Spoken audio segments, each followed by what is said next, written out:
আসসালামু আলাইকুম। হামসা ভিডিওর পক্ষ থেকে আপনাকে স্বাগত। এখন আমি আপনাদের সাথে ভিডিওতে যে বিষয় নিয়ে আলোচনা করব সেই বিষয়টি হলো কুমড়ো গাছের উপরে পাতা কোঁকড়ানোর সমস্যা নিয়ে বা ভাইরাস জনিত সমস্যা নিয়ে এই ভিডিওতে আলোচনা করা হবে।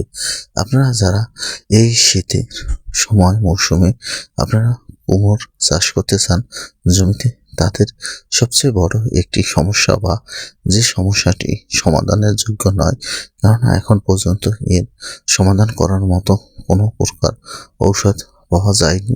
তাই আপনারা এই সমস্যাটি দেখার সাথে সাথে গাছটি উপড়ে ফেলে দিবেন এবং আপনার ক্ষেতটি সম্পূর্ণ সুস্থ থাকবে।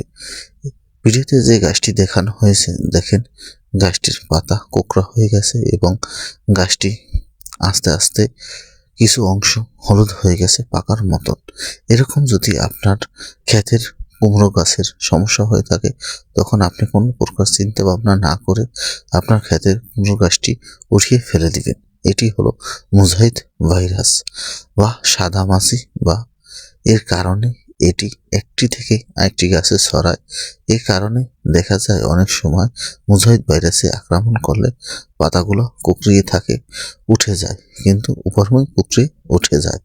তখন আপনাদের যে কাজটি করতে হবে, গাছটি উঠিয়ে ফেলতে হবে এবং সম্পূর্ণ ক্ষেতে ছত্রাকনাশক দিতে হবে। এবং যখন দেখা যায় গাছের পাতাগুলো ছোট কোঁকড়া হয়ে থাকে, তখন সাদামাছি আক্রমণ করে পাতার রস খেয়ে ফেলে। তখন গাছের পাতাগুলো সবুজ থাকে কিন্তু হলুদ হয় না। এই সময় আপনি ক্ষেতে প্রচুর পরিমাণ কীটনাশক দিয়ে আপনার ক্ষেত থেকে এই সাদামাছি দমন করতে হবে, বা পোকা আক্রমণ করলে সেটা দমন করতে হবে। তাহলে আপনার ক্ষেতটি ভালো হয়ে যাবে।